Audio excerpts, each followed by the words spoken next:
I'm going to bring Aviwe Mtila back into our picture now. Aviwe, you're still talking to people on the ground. It's so interesting to hear Shahan's context and just how little has changed. I wonder if in your conversations with people, whether you're getting a sense of what they believe is the root of the problem, and whether you're picking up a specific anti-foreigner sentiment, or do people just feel that the area, because it's so poor and so poorly policed, has been overrun by criminality? There's a definite anti-foreign sentiment, Sally, but they say it's justified. They say it's justified even if you look at the local schools around here, Sally.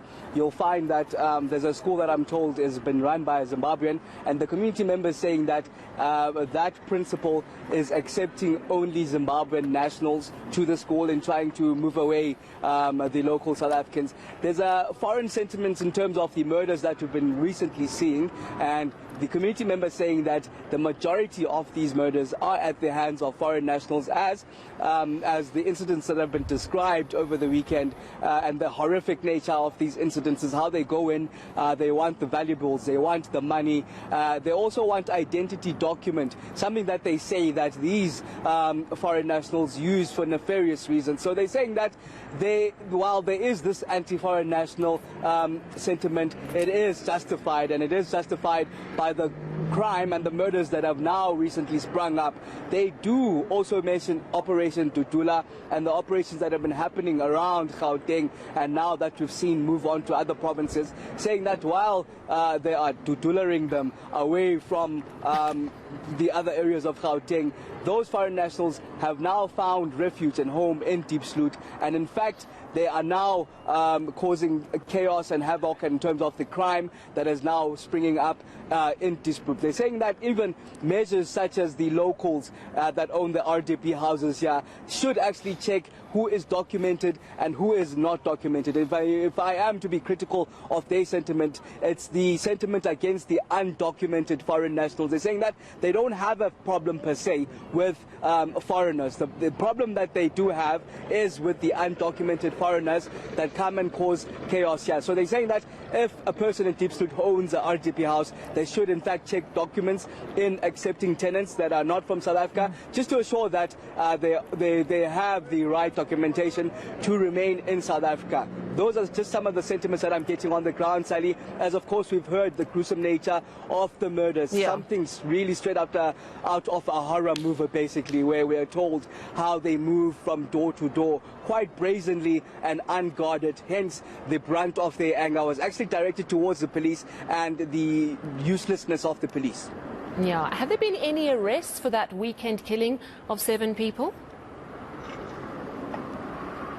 Not at all, Sally. We haven't heard any person that's been arrested. We heard from the minister from the 11 arrests that, I beg your pardon, the 11 murders that have been documented. I think from sometime late last year, only 4 arrests have happened. Hence, Minister Bheki Cele says that on top of all these additional measures and promises that have been made, he did say that there will be 3 vans that will be deployed to Diepsloot that will be encompassing detectives that will look specifically at these murders and just combing through to exactly the causes of these murders. So there have previously been no accountability as to exactly who's committing these murders, but the minister saying that stringent measures are now going to be taken, will be taking effect.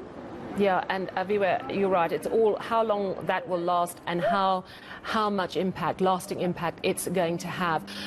We are now joined by another colleague that we have sent into the area. That's a reporter, Pule Letshwiti-Jones.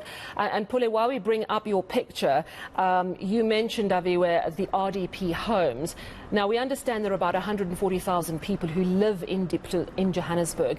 We think that about 4,900 homes, RDP homes, have been built, which means that, you know, at a stretch, maybe 30,000 people have got proper homes. The rest are probably still living in informal homes in that area in very difficult conditions. Pule, bringing you in, good evening to you. Could you just tell us where you are and what you're observing from your vantage point?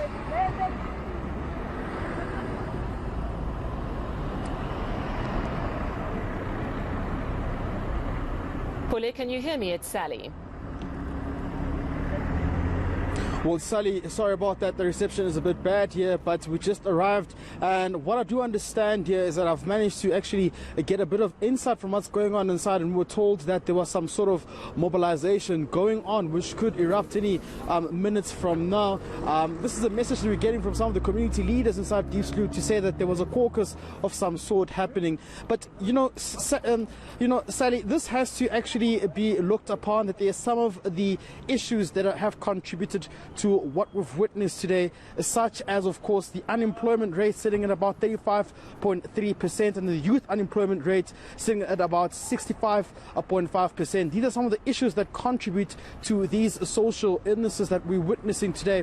And, it takes me back to when in 2019 and 2020 stats were reported upon to say Douglasdale and Diepsloot had one of the most, crimes whereby we reported.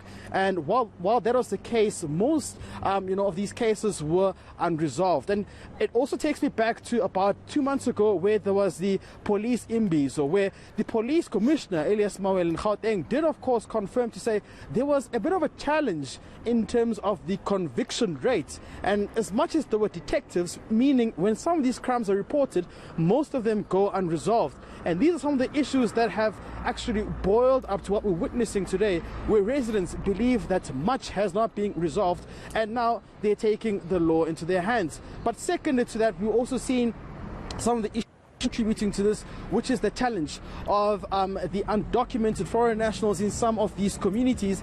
And what we're seeing with some groups such as Operation Dudula, Soweto Parliament and Co., which have now decided to actually confront some of these issues. And this is what we're seeing. This is what government has been taken to task to. This is what the Labour Minister Tula Singlesi had said and told eNCA to say these are some of the issues they have to really address. We've listened to the President actually slamming community members and groups taking the law into their hands. And this is just a contribution of what we're seeing today. We've seen that latest report, according to media reports as well, by the World Bank Forum, which has, of course, said that South Africa remains the most unequal country. And residents are quite fed up with what they are calling a lack of service delivery in some of their communities. But we're still here and we're waiting to witness what will be taking place throughout the whole night today, as my colleague Aviwe Mtila has been covering most of the protests towards the whole day today. Pule, just give me some details. You said that there's a group of people inside, that they're forming a caucus to mobilize.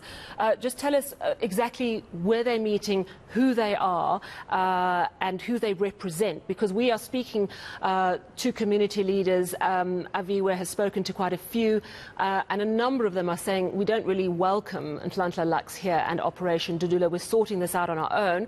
But clearly he has got some support. There's a sense from some community members that Aviwe has spoken to that they are happy that the police have got a plan and are now giving them a chance to act on that plan. So when you're talking about a meeting that's currently underway, just give me more details, all the details that you have.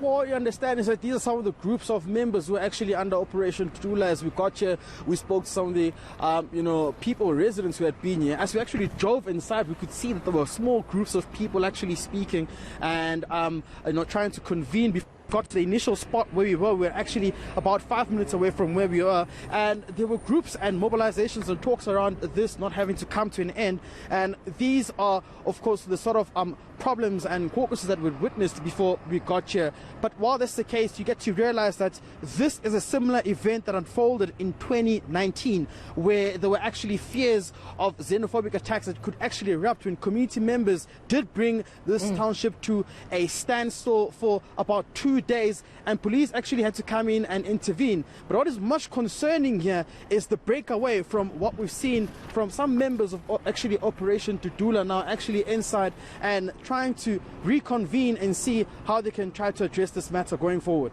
All right. Well, Pule Letshwiti-Jones, who has just arrived in Diepsloot, Aviwe Mtila, you have been there the whole day, and thank you for staying with us because you really have that context of what's been going on. And our anchor Shahan Ramkissoon, that shot in the middle, those are shots coming from him. So it's interesting, Shahan, that the issue around foreigners is still something that has to be properly addressed. If I have to ask you, and I know it's difficult because you haven't been there long, to get a sense of the tensions in the area compared to 2020 when there were those xenophobic attacks, do you get a sense that things are perhaps calmer, perhaps being handled properly this time around? It does look calmer to me, Sally, because the last time there were targeted attacks on foreigners in this area. And I haven't seen that today in particular with the protests because I've been watching it on air. And, you know, we're taking a drive through deeper into Diepsloot just to give you a better sense of the tension, if there is any. Because if you're looking at our visuals in the car, and forgive us for it being shaky because we're actually maneuvering around.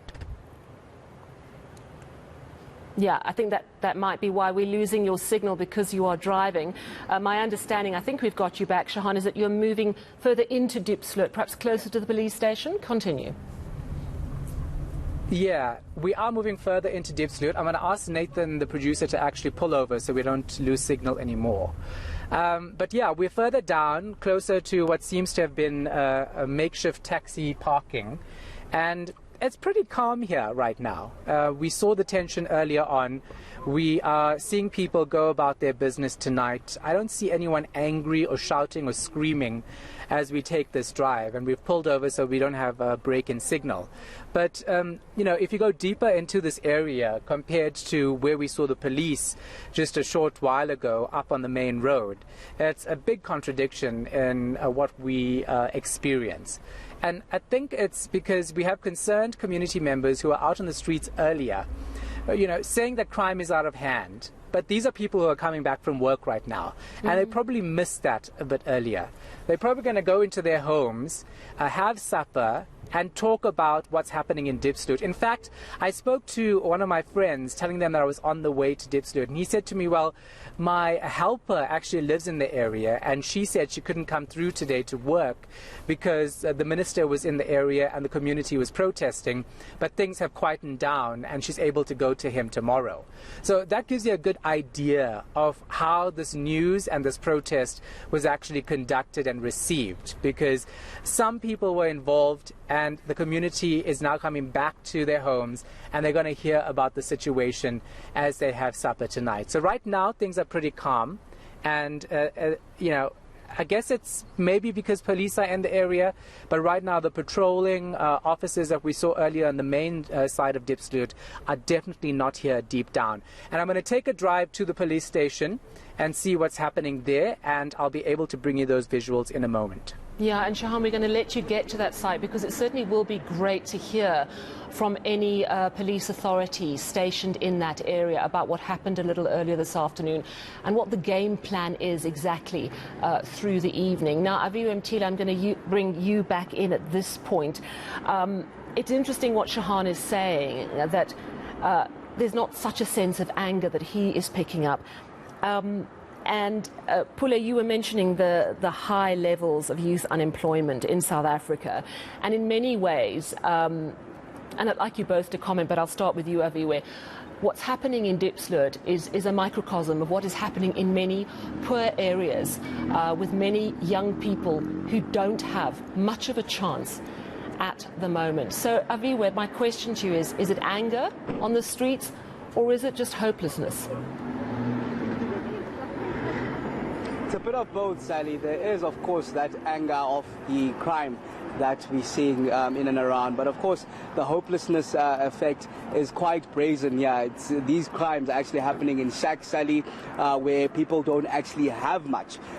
You see the desperation, as we understand the allegations that it's at the hands of these foreign nationals. And the concerns is that they are being killed by people that can't even be traced, given that they're not documented. But, of course, there is that element of hopelessness. In fact, a question that I posed to the Minister Bheki Cele in terms of the crime even around these police stations, because we heard the concerns from the community here saying that the police are quite useless themselves. All you have to give them is 20 rand and they do as you please. So you see that desperation even from the police, and it's a question that I ask quite pointedly: how are we going to sort this situation out in terms of changing that particular status quo and also tackling in the issue of the undocumented immigrants and ensuring that there are more more stringent measures, even in our borders, in ensuring that there is accountability. But I guess, Sally, some of that will be answered just on Friday, as we're expecting the Home Affairs Minister, Dr. Mtila, to be here, accompanied by a delegation from SARS, we are told, and that, of course, is to iron out some of these concerns that have been raised by the people of Diepsloot, and just in the influx that they say they've seen in recent months of the undocumented foreign nationals. And Pule Letshwiti-Jones, I want to bring you in and ask you a similar question, with not so much a sense of anger, but perhaps just real hopelessness, and some perhaps hope this evening that the police will finally make a difference. What is the mood that you're picking up? And you have covered so many protests, and as one of the community leaders said, this is a service delivery protest, and I guess the service they want is proper policing. Tell us your views, Pule. Well, I think, my sentiments can second what my colleague Aviwe just said right there. I think it's also just an issue of how residents has lost trust and, of course, a bit of, faith and hope in the current administration governing the country. But most importantly as well, dangerously so at play are the politics of everything that we're witnessing, where you got other parties which are saying this country is for all and everyone should be accommodated. But then you got other lobby groups who are saying, illegal or undocumented foreign nationals should actually leave the country, taking, their law into their hands and going to the streets and ensuring that happens. And that just creates a distortion of a message in terms of accountability. And this now opens leeway for government to actually now come in and zoom into the matter and see how they can try and resolve this issue, as what we've witnessed before with what the Minister of Home Affairs, Shahan Ramkissoon, has said, to say that, you cannot come into a country undocumented and expected to be treated with kid gloves, and that crime is crime, that they have to tackle this issue from the root cause, from what we're seeing. And it is a fact, it's not a secret, that some of those who are actually, that we've been seeing in the media and on social platforms are some, criminals who are heavily armed, who are undocumented and have been arrested and apprehended by some of the police. And I think the arrival of the minister on Friday will set a great precedent in terms of what will be the way forward. But there should also be clarity in terms of what are the long-term goals in fixing the borders that we've seen. I can tell you, sadly, I was once at the Bridge border, and what I witnessed there was quite scary. We could see some of the undocumented foreign nationals crossing into the country, and actually coming in undocumentedly so, and they aren't officials. And these are some of the concerns that are actually contributing to this anger that we're seeing by some of the residents in the country. But at the core of it all is also the issue of unemployment, where government is racing against time and is actually under pressure to create jobs, to give locals jobs, to actually go in and start jobs once again. So these are some of the social issues that we were witnessing, which are contributing to the fueling some of the residents to actually come out to the streets and actually start protesting in the name of service delivery protests. Yeah, absolutely, Pule. And there are no real quick fixes. The fixes take time, it's detailed work, and it requires real commitment. Aviwe, I want to bring you in just to give us an update on whether the people that we saw wandering around and gathering on the street corners, whether most people have dispersed now, and whether you can tell us if there's an update on that little baby that seemed to be in distress. You were chatting to the dad earlier, if that baby is actually okay. Sally, they've now managed to at least take that baby to a nearby clinic.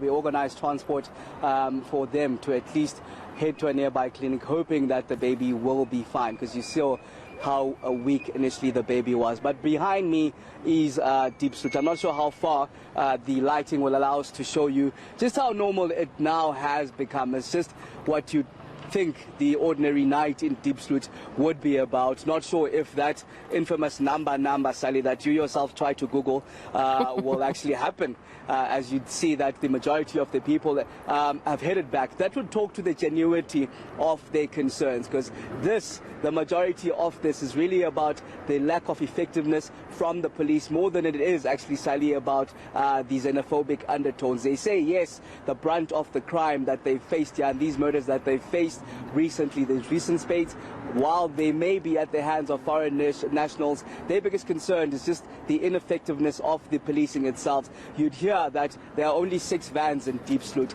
Hence now the police minister will be adding 16 more of those. They're saying that they want a complete overhaul of the police service in Diepsloot, which the police minister tried to defend in part, saying that not every police officer is part of the rotten bunch. Hence it needs to be treated by a case to case, basically. So the biggest concern, Sally, while they're saying that they've been gruesomely murdered on almost every weekend basis, they say that they want effective policing. Hence this particular protest and the brunt of it that we've seen is not largely xenophobic, Sally, more than it is about wanting adequate service delivery, especially coming from the South African Police Service.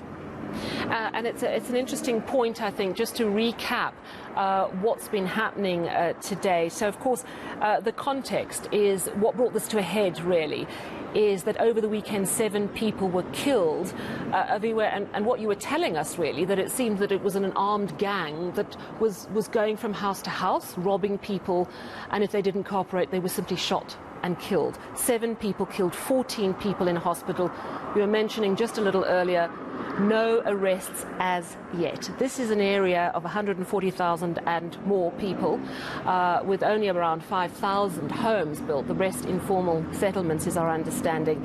And it's a poor area. It's an area that has been ravaged by crime for years. It's an area that's had promises from the police to sort out problems. We have seen police in action over the years, police broken promises, and as you mentioned, of course, Aviwe, the issue of corruption within police ranks is something that has really carved out the police service from the inside out. We do know that after the police minister and the new police commissioner visiting this afternoon, the police tactical response team has been deployed into Diepsloot, and that is going to bring in a lot more police vehicles and personnel. There's going to be an update on Friday. The police minister will be back on Friday. So that's kind of where we are right now. Of course, after those conversations, we saw Nhlanhla Lux of Operation Dudula, which has quite an anti-foreigner approach, arriving in the area. He was not met with joy by a lot of the community leaders in Diepsloot, who said, look, we've got this under control, we don't need you here coming through. We're not too sure if he's left the area as yet, but unfortunately there was an incident, police trying to clear the road, there were a lot of people milling about. Certainly we didn't see, Aviwe, and I think you and Teddy had a good view, we didn't see any signs of aggression in the crowd. They simply were wandering in the road, but police, it seems, chose to disperse them by using stun grenades, rubber bullets, and then going into the areas where a lot of shacks were and firing tear gas. And that, of course, is why that little baby that we saw seemed to be breathing with such great difficulty. It is very good news indeed to hear, Aviwe, that little one has now been taken to hospital to get some medical care. Let's bring Shahan back into the picture. Shahan, we can see you. I believe you have now arrived at the police station. Can you give us a sense of whether it's a hive of activity and a sense that lots more personnel are coming in this evening? Well, absolutely not. Let me get out of the shot and show you exactly what's happening here at the police station. It's a somewhat new-looking building, Sally, with face bricked, but there's no action outside. I'm looking just up the street, which you can't really see, but it looks like a normal night outside the police station. I don't see extra vehicles parked outside, and I'm guessing and hoping that's because they're actually driving around the community to assess the situation. Right now, though, it looks like a normal night in Diepsloot because people are going about their business. Somebody just shouted at me saying, hey, I just saw you on the news. They seem very calm and they are preparing to rest tonight. And it's interesting, like some of them are actually waving at us now, as you can see. It's such a contradiction, right? Because, you know, the reason I came here was because we saw how people were out on the streets earlier on during the day, talking about their anger and discontent about crime. And tonight we're seeing a totally different picture. And I guess it's because of what Aviwe is saying. The one community leader saying, we got what we wanted. Police Minister Bheki Cele arrived, and we know that yesterday they even said that they want the minister in the area because the police have failed to address their concerns. So he was here, he addressed them, he spoke to them, he went and visited the family members of those who lost their loved ones, and he basically did what they asked for, and that seems to have calmed down the situation a lot. And that's why we're outside the police station now, and it looks like an ordinary night right here in Diepsloot. And it sort of hammers home the point for me in a way that so often communities just want to be heard. And how many times have we heard people from various communities who are involved in service delivery protests saying, we tried for years to speak to the mayor, to speak to the local authorities, and we were ignored. And sadly, it seems that very often people are only heard when they launch a protest or turn to violence or start burning tyres. It is comforting to know that the community is feeling perhaps more at ease this evening. But as you say, crime is a very, very serious problem in that area. Aviwe, I just want to bring you in at this point. What do you think the night's going to hold? We're getting a sense that things have calmed down, which is great news, actually, and hopefully it stays that way. Have you seen any signs of the tactical response teams? Would one be able to distinguish them from the normal police vans? Not from where we are, Sally. We haven't hardly even seen police, but things have actually calmed down quite a lot. It seems like the community of Diepsloot has received the message from the minister, and that contingency that he was with open arms. You remember that he was with the Premier, David Makura, flanked by the Police Commissioner, Fani Masimula, as well as the MEC of Community Safety, Faith Mazibuko. It seems like the message has been well received here, but the question is, of course, will they then have a more permanent solution? Because we understand at this stage these measures that have been put in place, and while the promises that are to be actually ineffective from tonight, it seems they're still temporary measures.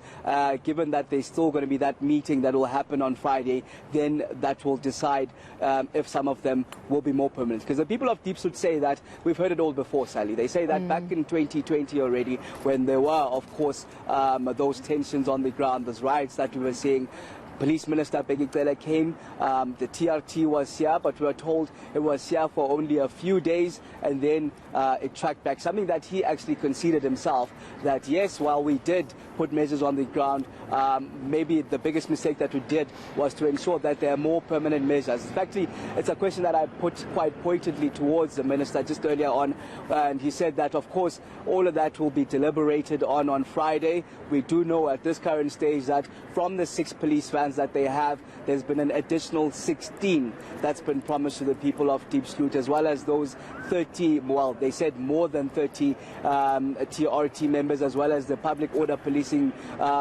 personnel, more than 20 of them on the ground. Those detectives, of course, that will be looking at the murders that have been happening here, and of course that promise of Home Affairs Minister coming back together with the SARS officials to look at the issue and all the concerns around the undocumented foreign nationals.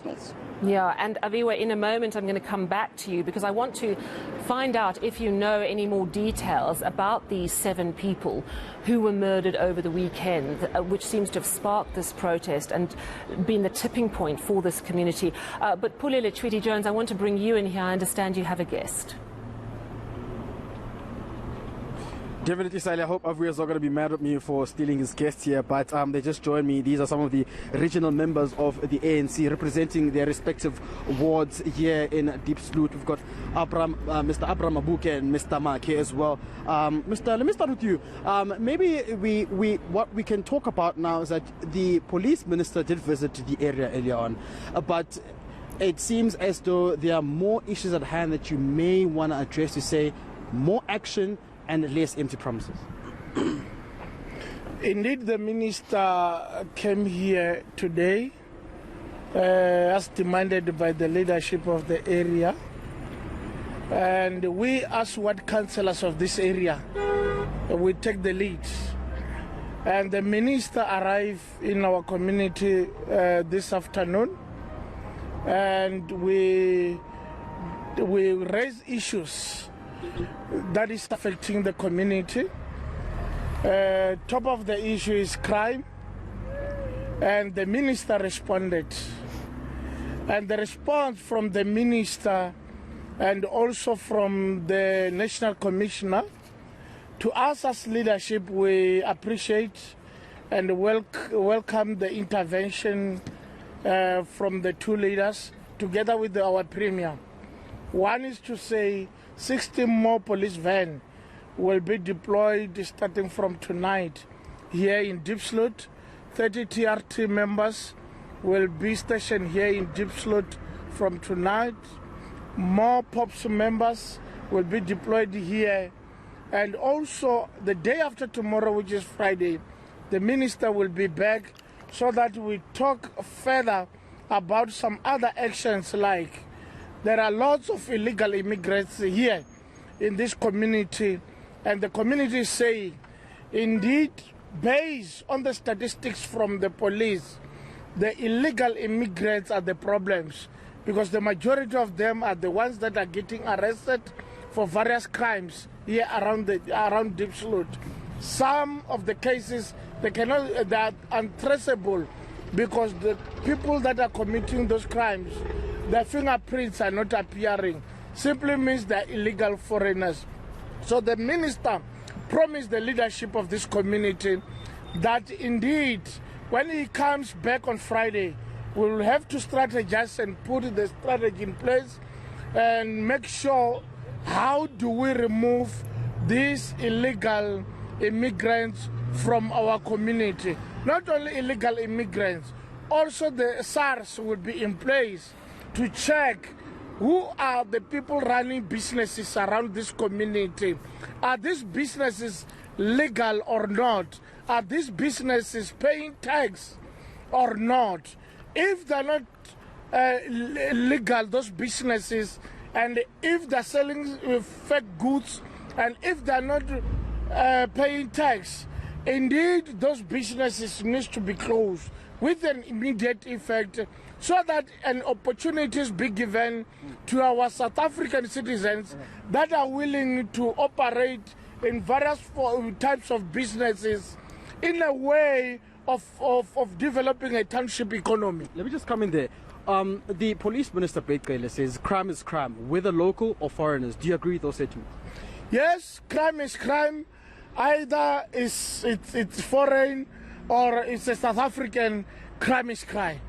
I agree with the minister. Now, what motivated this shutdown? We've seen lobby groups such as led by Nhlanhla, Soweto Parliament, and Operation Tudula embarking, going against some of the illegal undocumented foreigners, such as they say. What motivated you to shut down Diepsloot today? Look, this area has its own history. The beginning of March in 2020, the community of this area, I was a councillor even during that time. The leadership of this area experienced the various, several matters, and they came together. They do the Diepsloot shutdown program, and the minister came after one day. And since December last year, up until today, each and every week, we are experiencing lots of murderers, people that are murdered. So now, when we hold meetings with the police management, the reports that they are giving us, they are not only giving us people that are murdered, they are also giving us statistics of house robbery on the street, and also domestic violence. So now, the perpetrators and most of the people that are being arrested are the illegal immigrants.